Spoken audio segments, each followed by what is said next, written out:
नमस्कार, कसे आहात सगळेजण?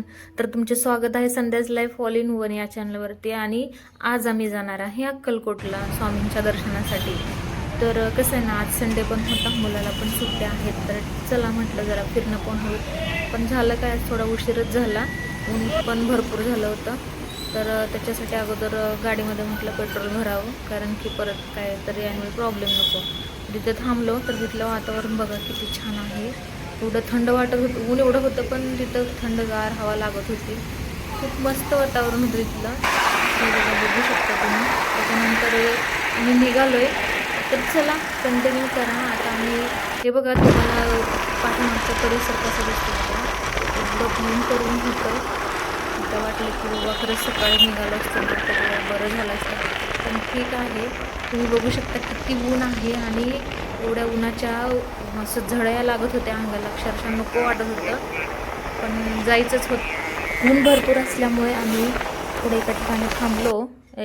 म्हणजे वळसंगवाडा, म्हणजे सोलापूर आणि अक्कलकोट याच्यामध्ये जो वळसंगवाडा म्हणजे खूप मोठं हॉटेल आहे, तर तिथं थांबलो होतो आम्ही. कारण की कंटिन्यू उन्हात प्रवास करणं पण म्हटलं तर खूपच त्रास होत होता, आणि गाडी पण जरा खूपच हे झाली होती, त्याच्यामुळे आम्ही इथं थांबलो थोडं.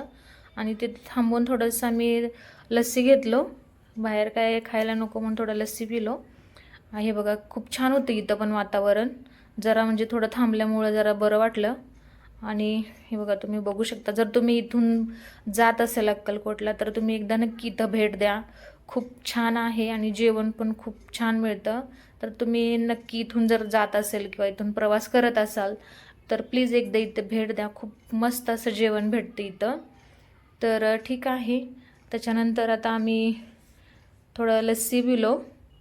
हे बघा बघू शकता तुम्ही, लस्सी घेतलो. आणि कसं म्हणजे जरा थोडं आता बरं वाटतं जरा लस्सी पिल्यामुळं.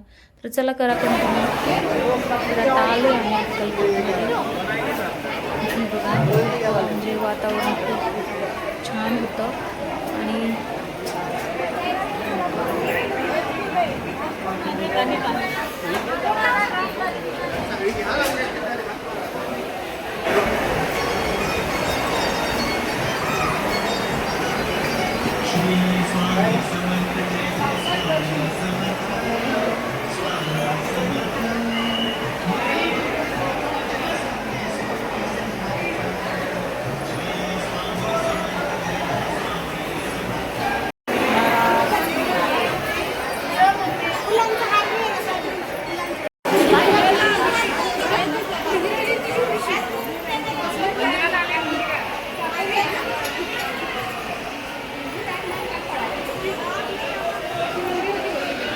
खूप छान असं दर्शन झालं स्वामींचं.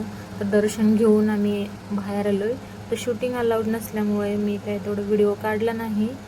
तर ऊन खूप असल्यामुळे आम्ही लगेच निघालो. आणि हे एके ठिकाणी आम्ही वळसंग या गावी ऊसाचा रस प्यायला थांबलो. आणि तेवढंच गाडीला रेस्ट पण होईल म्हटलं. आणि खूप ऊन लागल्यामुळे आम्हालाही त्रास होत होता, कंटिन्यू गाडी चालवायला नको वाटत होतं. तर हे बघा इथं थांबून आम्ही थोडंसं रस प्यालो. हे काकांनी पण खूप छान असा रस दिला आहे. तर थोडंसं थांबून आता निघणार आहे लगेच. तर व्हिडिओ आवडल्यास लाईक करा, कमेंट करा आणि शेअर करा. धन्यवाद.